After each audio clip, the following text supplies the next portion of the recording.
Γνωριστήκαμε με τον σύντροφό μου το 2003, πριν από 7 χρόνια. Είμαι οροθετική από το 1994. Εκείνη η περίοδος ήταν εξαιρετικά δύσκολη γιατί ήδη δεν γνωρίζαμε πολλά πράγματα και κυριαρχούσε και πολύς φόβος. Φόβος που μπορεί να υπάρχει ακόμα και σήμερα. Ο σύντροφός μου είναι οροαρνητικός. Δηλαδή δεν έχει τον ιό του HIV. Τον γνώρισα μέσα από μια παρέα. Είχαμε βγει, θυμάμαι, εκείνο το βράδυ και τον έφερε ένας φίλος στην παρέα μας. Θυμάμαι με φλέρταρε έντονα όλο το βράδυ.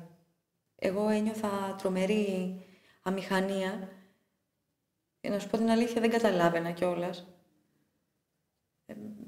Η οροθετικότητά μου πάντα με έκανε να νιώθω αμήχανα μέσα στο παιχνίδι του φλερτ. Ίσως να μην είναι και αυτό, δηλαδή να είναι και ένα στοιχείο του χαρακτήρα μου, να είμαι ντροπαλή, αν και δεν το πιστεύω αυτό για μένα. Τέλος πάντων, υπήρχαν και κάποιοι άνθρωποι μέσα στην παρέα που ήξεραν για μένα, υπήρχαν και κάποιοι που δεν ήξεραν και ίσως να ένιωθα και ενοχές. Δεν ξέρω. Όχι ότι ντρέπομαι για την οροθετικότητά μου, απλώς δεν είναι και το πρώτο πράγμα που συζητάω. Πρέπει να νιώσω ασφαλής για να το εκμυστηρευτώ. Γιατί έχω επίγνωση ότι υπάρχουν άνθρωποι που θα το εκλάβουν, θα το πάρουν στραβά. Για να μην στα πολυλογώ, εκείνο το βράδυ τελείωσε ως εξής. Γέλια και έντονο φλερτ από την πλευρά του συντρόφου μου και από τη δική μου πλευρά να το παίζω παγερά, αδιάφορη.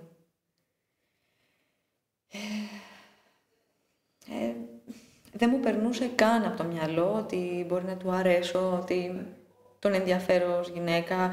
Σκεφτόμουν ότι μιλάει το ποτό, ότι παίζει μαζί μου. Δεν ξέρω τι μπορεί να λέει αυτό για την αυτοεκτίμησή μου. Ελπίζω να το πάρεις εντελώς συμπτωματικά.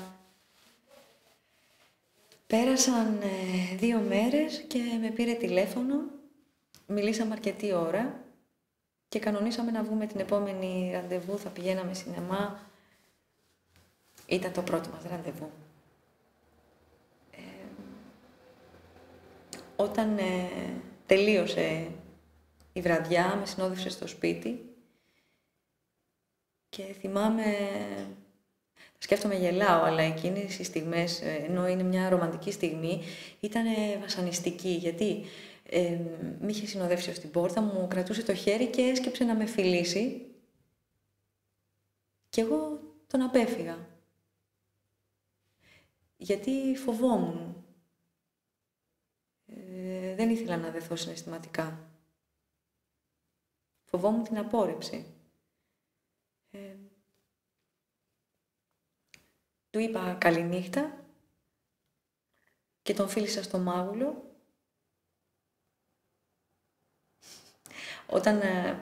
Όταν διηγείται αυτός σε φίλους την βραδιά εκείνη και τη στιγμή του αποχαιρετισμού, λέει ότι έφυγε με την εντύπωση ότι δεν μου άρεσε και ότι έφαγε μια χιλόπιτα με το Γάνδι. Έτσι λέει. Ωστόσο, την επόμενη μέρα με ξαναπήρε τηλέφωνο, ξαναμιλήσαμε με τις ώρες, κανονίσαμε, ξαναβγήκαμε και ξαναβγήκαμε. Όταν αποφάσισα ότι ήθελα να του το πω, είχαν περάσει περίπου 2 εβδομάδες. Είχα αρχίσει να δένομαι συναισθηματικά και ήθελα να ξεκαθαρίσει το τοπίο. Δεν ήταν μέτρο για να με βασάνιζε αυτό το πράγμα.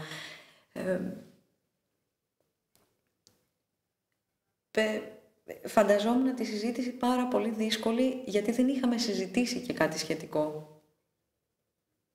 Και θυμάμαι ξεκίνησα και με το κλασικό, είναι κάτι που θέλω να σου πω. Μπορείς να με ρωτήσεις ό,τι θέλεις μετά και αν μπορώ θα σου απαντήσω. Τι είναι αυτός, με κοίταξε έντρομος μέσα στα μάτια. Και του είπα για την οροθετικότητά μου. Με κοιτούσε σιωπηλός και έβλεπα ότι τα μάτια του είχαν βουρκώσει. Και για να σου πω την αλήθεια, και τα δικά μου μάτια είχαν βουρκώσει. Έτσι ο χρόνος γύρω μας είχε παγώσει, είχε σταματήσει.